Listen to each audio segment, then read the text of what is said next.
Abençoado, abençoada com todas as bênçãos. Vamos entrar então na ministração da palavra que tem neste momento o título Um Só Esposo. O texto-chave é exatamente Romanos 7,4. Está aí na sua tela.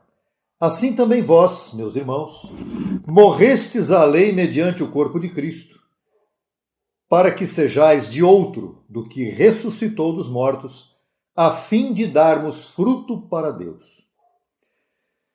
A ideia central aqui, onde está já implícito no texto, é que na cruz nós fomos legal e espiritualmente unidos a Cristo ressuscitado.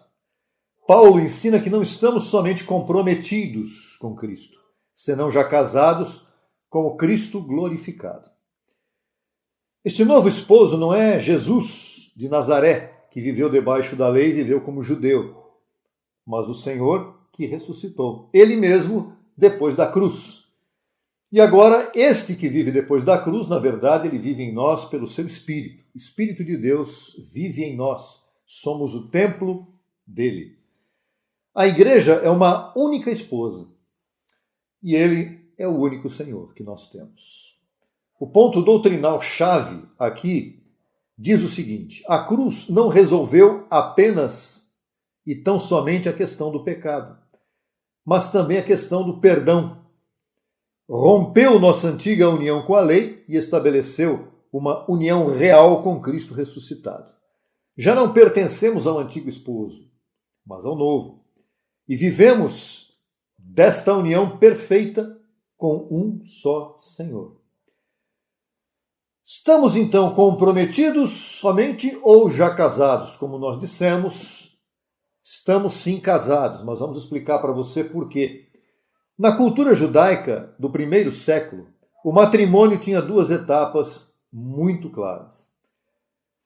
A primeira etapa era o desposório, que em hebraico tem o termo kiddushin. Era um compromisso legal. Já pertenciam um ao outro, mas ainda não viviam juntos, nem consumavam o matrimônio ainda. A segunda etapa é exatamente as bodas, ou a manifestação pública, chamada Nissuim. O traslado da esposa até a casa do esposo e a consumação do pacto. Este era o cerimonial judaico nos tempos de Jesus. Exatamente por isso é que Maria, a mãe de Jesus em carne, era desposada com José, mas sem conviver com ele. Isso está lá em Mateus 1, 18 a 20. Entretanto, romper esse compromisso exigia divórcio. Este modelo é o que Paulo toma como figura espiritual. Cristo não só nos desposou, senão que já nos uniu legal e espiritualmente a ele na cruz. Agora só resta o quê? A manifestação pública, a segunda etapa, que é exatamente as bodas do Cordeiro, a festa de casamento público de Cristo com a igreja, que isso ainda não aconteceu. Vamos desenvolver esse entendimento doutrinário a partir de agora com o primeiro ponto. Para os judeus, libertação da lei como antigo esposo. Romanos 7, 2 a 4 diz assim: enquanto o marido vive, a mulher está ligada a ele pela lei. Mas se o marido morre, ela fica livre. Assim também vós morrestes à lei. Consequentemente, Paulo está dizendo o quê? Vocês estão livres da lei para se casar com o outro. Só que os judeus não fizeram isso, evidentemente. Israel estava casado com a lei numa relação legal e santa. Porém, era uma situação condenatória. Era uma relação de condenação. A lei, ela exigia, mas ela não podia transformar. Por meio da morte de Cristo, essa união foi legalmente dissolvida. Olha que tremendo. Agora já podem estar unidos a outro, o ressuscitado. Mas volto a dizer que os judeus não fizeram isso, porque eles não aceitaram o primeiro esposo, muito menos o segundo. Por isso, no ponto 2, mostra que para os gentios, a entrada a uma nova união por graça foi realizada. Efésios 2:12, já Paulo falando aos gentios, ele disse: estáveis sem Cristo, alheios aos pactos da promessa, sem esperança e sem Deus no mundo.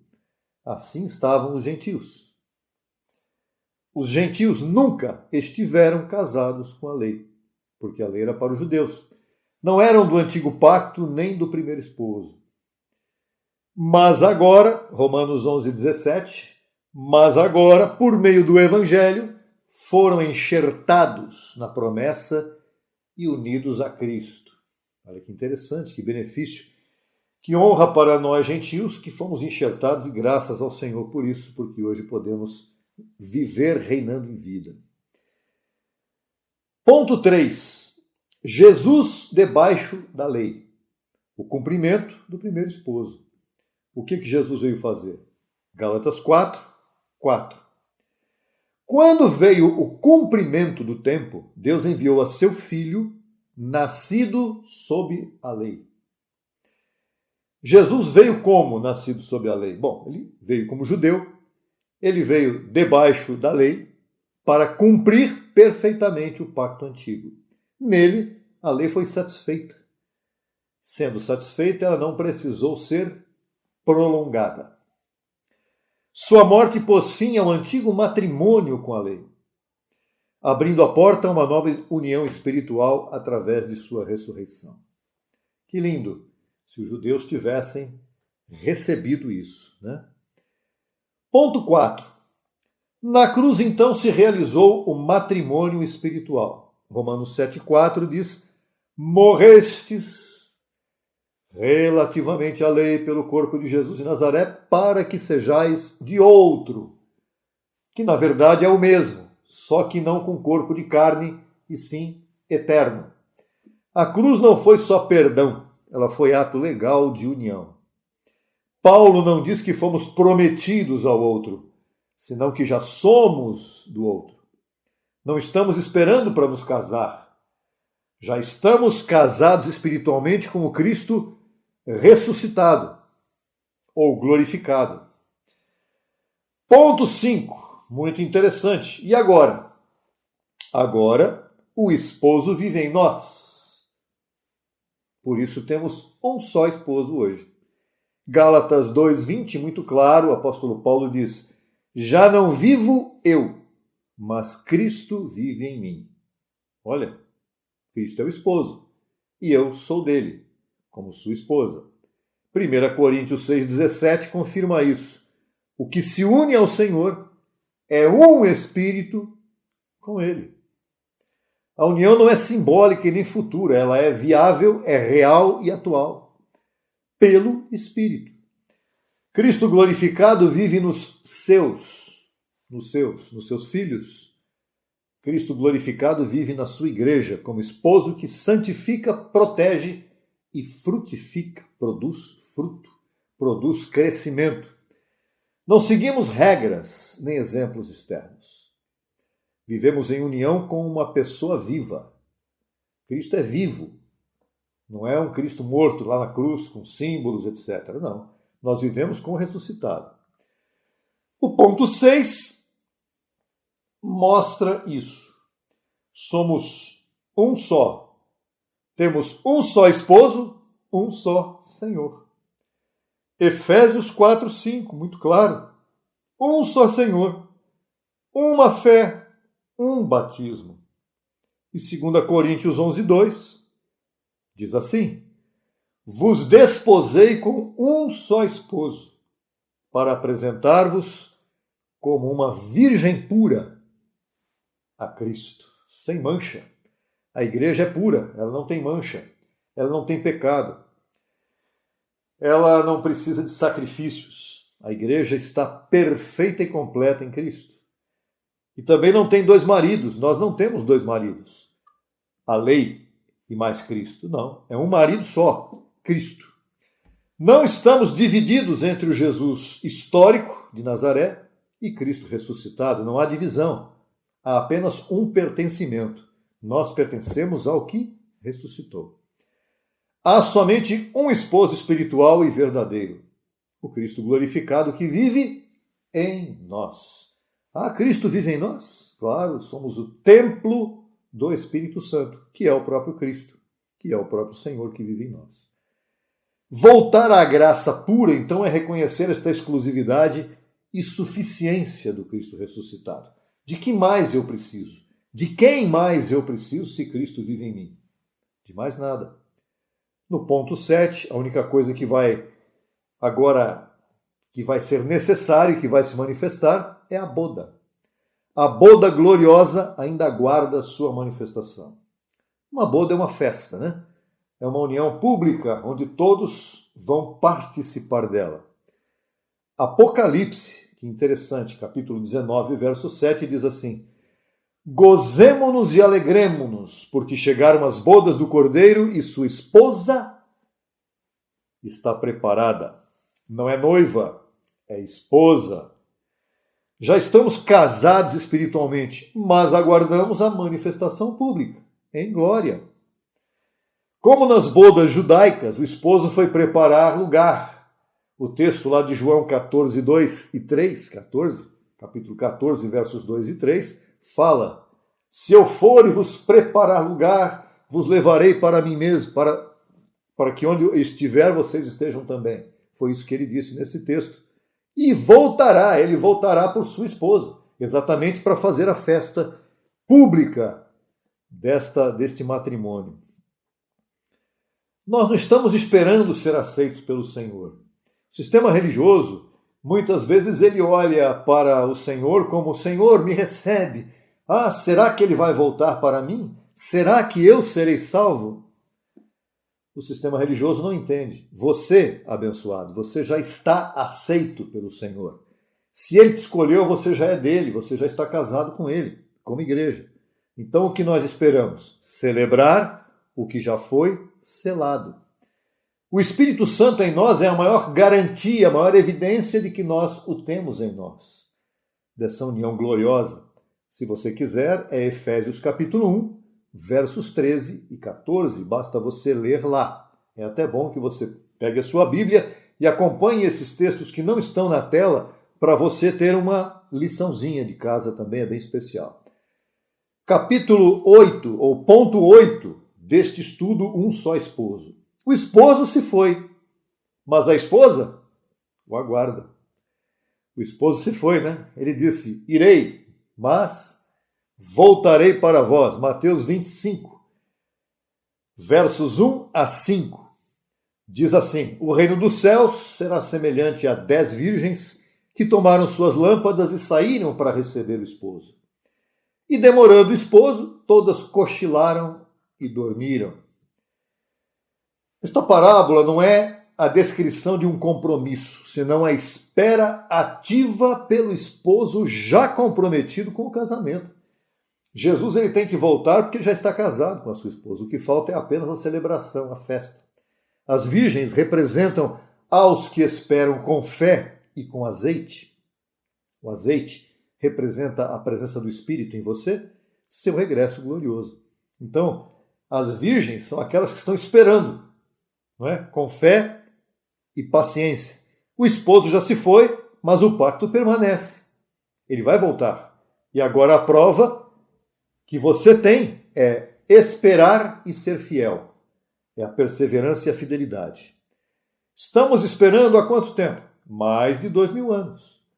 E o chamado hoje, então, qual é? Que está no verso 13. Vigiai. Vigiai. Né? Vigiar significa se preparar. E uma nota que é uma pergunta. Por que 10 virgens se há uma só pessoa? Ou se há uma só esposa? Nas bodas judaicas, as virgens eram damas de honra, não a esposa. Espiritualmente, representam as que professam esperar a Cristo, mas nem todas realmente lhe pertencem. A esposa não depende do azeite ou das obras, senão de haver sido escolhida em Cristo. Efésios 1,4 fala sobre isso. Nos salvou e nos chamou, e nós estamos salvos, nós estamos eleitos. Nós fomos escolhidos por Ele. O azeite é a evidência, o Espírito em você é a evidência de que você é esposa de Cristo, que você é igreja. Não fiquem dúvidas sobre isso. Somente as prudentes, as virgens prudentes, refletem a realidade espiritual de quem verdadeiramente tem ao esposo em seu interior. Porque as virgens prudentes eram aquelas que se prepararam antes da vinda do esposo. E a preparação é o quê? A preparação é você ativar a mente de Cristo em você, é você entender o Cristo que ressuscitou, que é o seu esposo, você entender que para reinar em vida, você tem que estar preparado. É bem importante isso. Vamos aqui agora ao livro de Cânticos. Uma esposa que ama e anela. Cânticos, capítulo 2, verso 5. Ou Cantares de Salomão, né? Sustenta-me com passas, conforta-me com maçãs, porque estou enferma de amor. Verso 8. Eis aqui ele vem, saltando sobre os montes, pulando sobre os outeiros. Ainda que esse é um livro poético, Cantares descreve a alma enamorada do esposo celestial. Jesus ama a sua igreja. E você tem que levar isso aqui para o sentido exclusivamente espiritual. Porque o que interessa aqui é o amor do marido pela esposa. O amor de Cristo pela igreja, que somos nós. Mostra a esposa clamando, buscando e desejando a seu amado. E é o que nós desejamos, que ele venha. Ela sabe que pertence a ele, mas anela sua manifestação. Ou seja, nós sabemos que Cristo vive em nós, mas queremos que isto se manifeste publicamente. Queremos o nosso corpo transformado, para que possamos ser iguais a ele. Olha que maravilha que é isso.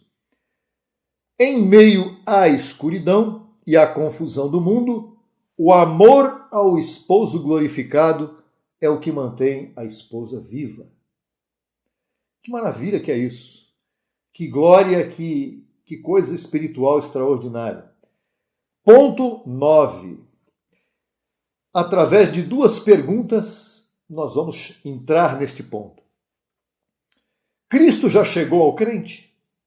Ou ainda vai chegar? Como entender a espera e a presença do esposo em sua vida? Individualmente, Cristo já vive no crente. Gálatas 2,20 diz, Cristo vive em mim. O apóstolo Paulo fala isso. Romanos 8,9, também Paulo diz, se é que o Espírito de Deus habita em vós. E se o Espírito de Deus habita em você, e você deve receber isso e dizer, eu creio que sim, então é porque Cristo vive em você para sempre. O cristão já tem o esposo em seu espírito. Não necessita esperar que Cristo chegue. Vive por ele, vive nele e vive para ele. Nós vivemos assim, desta forma. Não precisamos esperar, ainda que esta manifestação pública seja muito importante. Coletivamente, agora sim, a igreja espera essa manifestação. João 14,3 diz assim, virei outra vez, Jesus falando, e vos tomarei para mim mesmo, para que onde eu estiver, vós estejais também. Olha, a vinda dele não será para ele vir e depois ir embora novamente, como ele fez da primeira vez. Não, quando ele vier desta vez, será uma vinda definitiva, permanente, e onde nós estaremos para sempre juntamente com ele em todo o tempo. Se você quiser também consultar Apocalipse 19:7, fique à vontade. A igreja como corpo espera a revelação gloriosa. Estamos já nele, só não estamos ainda de fato, mas estamos de direito. As virgens refletem esta dualidade. Esta parábola das virgens, Mateus 25, 1-13, ela fala desta dualidade. As prudentes têm a vida de Cristo nelas. A vida de Jesus se manifesta em nós. As insensatas representam as que não o conhecem na verdade, ainda que o esperem externamente. Isso representa o sistema religioso. Um amor que atravessa séculos.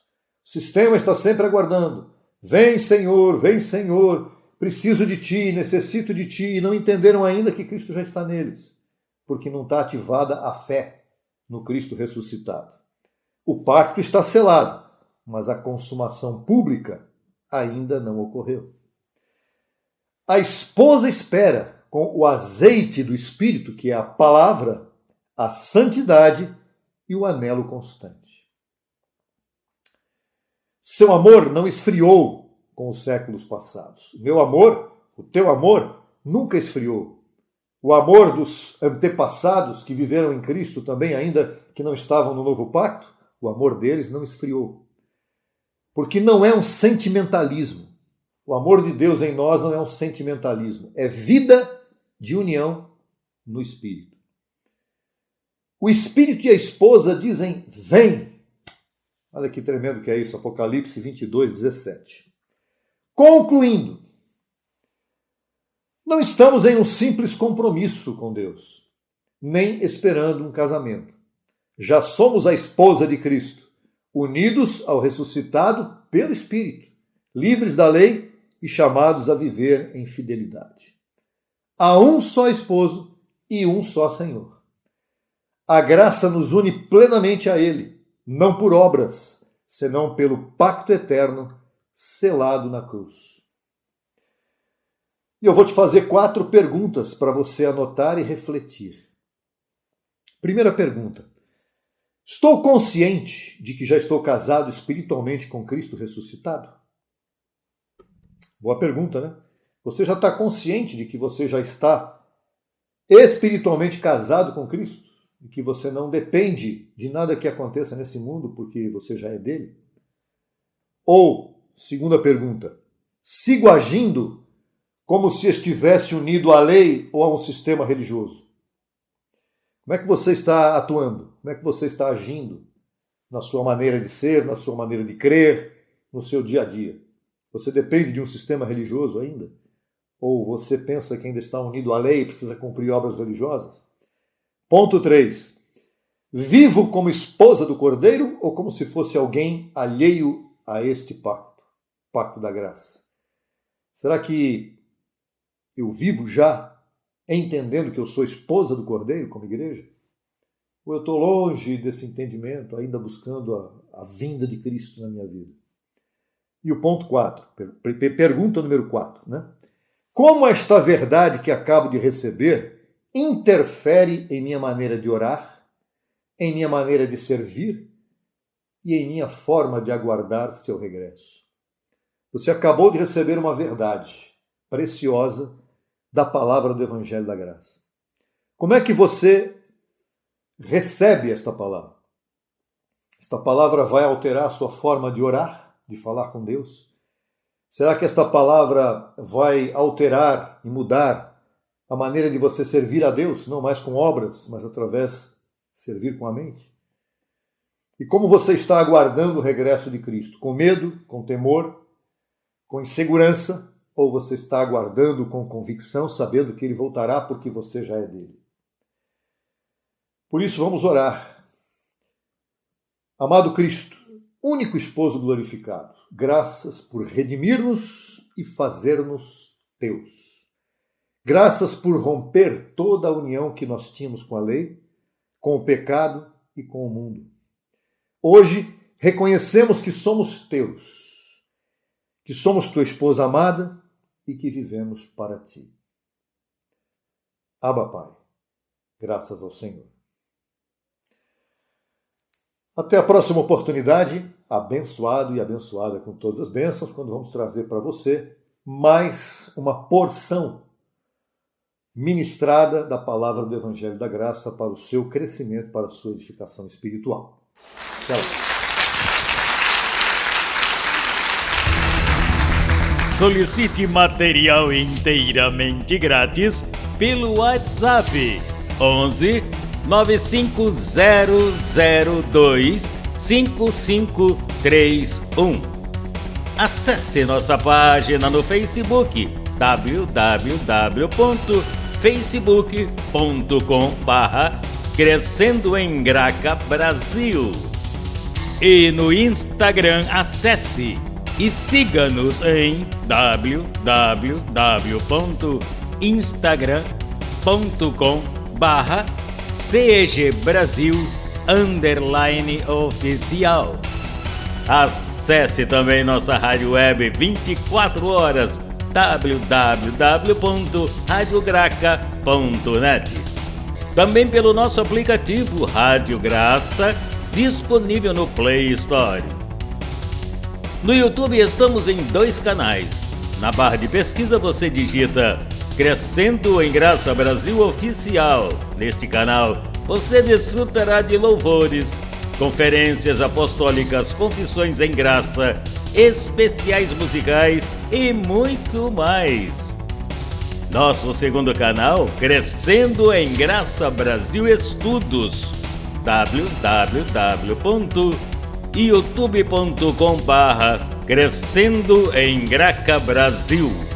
Neste canal você desfrutará de estudos bíblicos em apostila, com base em mensagens do apóstolo e doutor José Luiz de Jesus Miranda. Declaramos os olhos de teu entendimento iluminados com o conhecimento da verdade, abençoados com todas as bênçãos.